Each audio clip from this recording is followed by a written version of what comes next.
their own kind. They had a different system. But tribute applied to strangers, and it applied to allies. So they had to pay like Rome. Rome ruled for a long time. And people paid tribute to Rome. That's the reason why, if you read later, like in the 22nd chapter of Matthew, when Jesus began to speak to them and say, they began to ask him, do he pay taxes? And then he said, look at the inscription that's on your money. We pull out our money that's in our pocket. See if I got a couple dollars in my pocket. If I don't, somebody has to put some money out. When you look, I don't have $1. But if you look in your pocket and you pull out, you see George Washington, and them other guys, Jeffersons, that there identifies the level, the quality of that dollar, the pay value of that dollar, or that money, pay value. $20 pays for more than $1 in society. So what it is that they had, that there was only applied to allies and it applied to people. And you know what it did to enemies and strangers? And what it did, it made you poor instead of richer. Amen. I want to encourage you today, briefly, and I want to encourage you, the reason why we're talking about your think tank. We have to think different. We have to realize, and when you look in the world, when you look at the world, and the church system is the same way. Just look at the churches, the big churches. They fellowship with each other. Why? Because they get something from, they won't get nothing from me. They don't want to hear me preach like this. They can care less. And I'm going to be honest with you, and I'm just going to be honest. T.D. Jakes will never call me. Amen. Cleveland O'Dowd would never call me. Shirley Caesar would never call me. You understand what I'm saying? Amen. Well, how do you know, Pastor? Because I know. The only way they would call me, I would probably get a 30% chance of them calling me is if I grow as big as they are. But then again, they may not still call me because the way I preach it. Amen. And what you have to do, instead of us, and see, just like them little states, they paid tribute, and they did it out of fear. Because when they did pay tribute, them bigger states would be like, okay, you're not going to pay, we're going to war. It was a threat. Man, I wish I could get listen, if you just get the tape. Because God was telling me how to get the people's mind process different. You are what you think you are.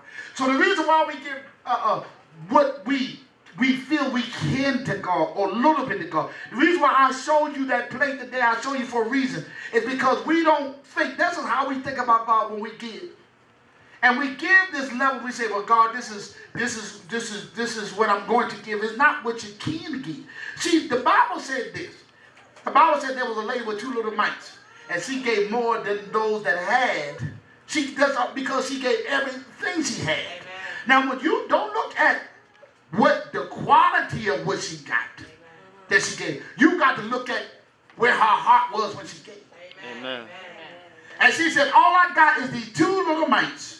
And I'm going to give these 2 little mites because I am believing in what I am in. What I see, I'm believing in it, and I'm trusting it. So I think the process has to rise. We have to elevate our mind to a different level. And this is the reason why I was talking about elevation. To elevate, this is the word for the year is to elevate. That's the reason why I said we got to elevate. We got to elevate our mind.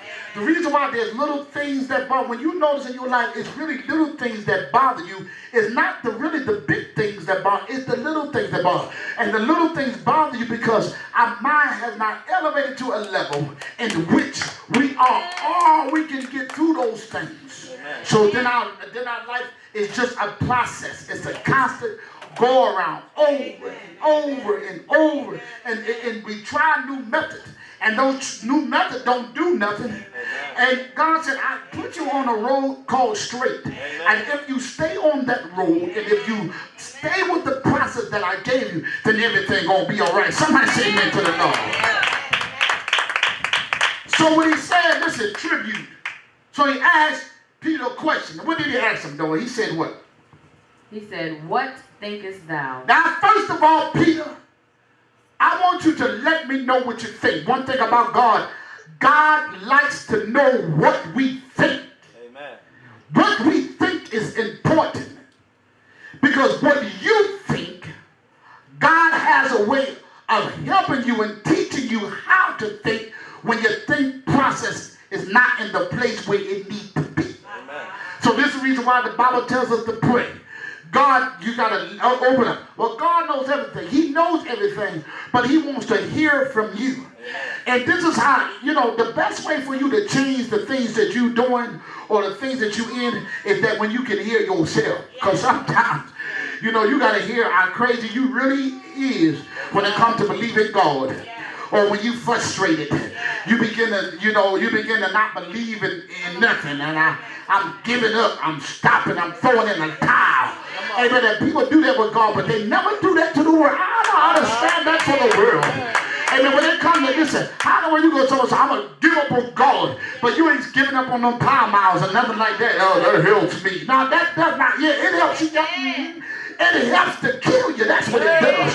But if you want to live, you got to allow God to know what your think process is.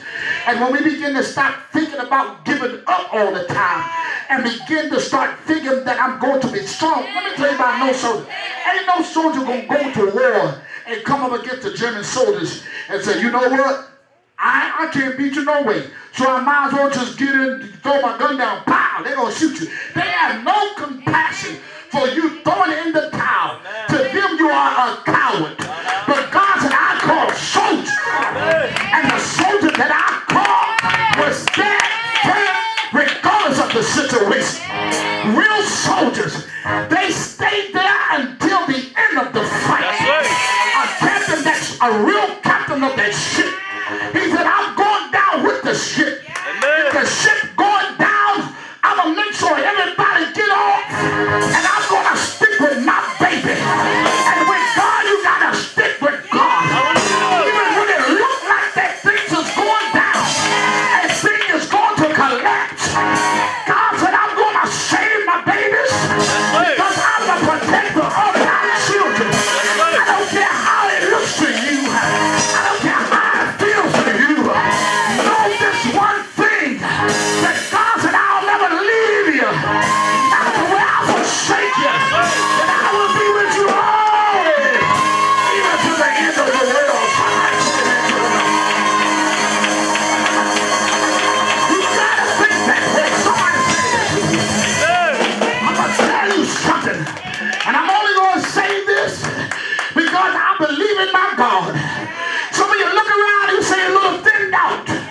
Some of you been around here long enough to see the place packed out. Amen. Somebody say amen to the Lord.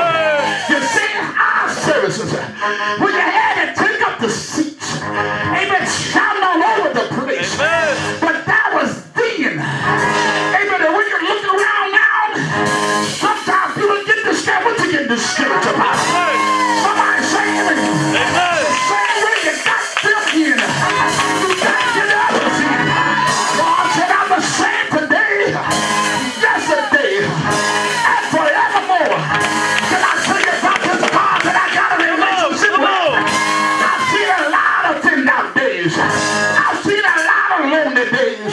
I've seen a lot of down days. But one thing that I know for sure, that my God don't fail his head. Somebody say that to the Lord. Just like he was packed out not too long ago. God said I can pack it out tomorrow. He said I just need a people that's going to have faith. Maybe some of y'all, you came through that door. You came to God. You made promises to God.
everything. Been suffering for the Lord. I've seen ups and downs. I've been sick. I've been disgusted. I've been hurt. I've been torn down. I know what it is to go through life experiences.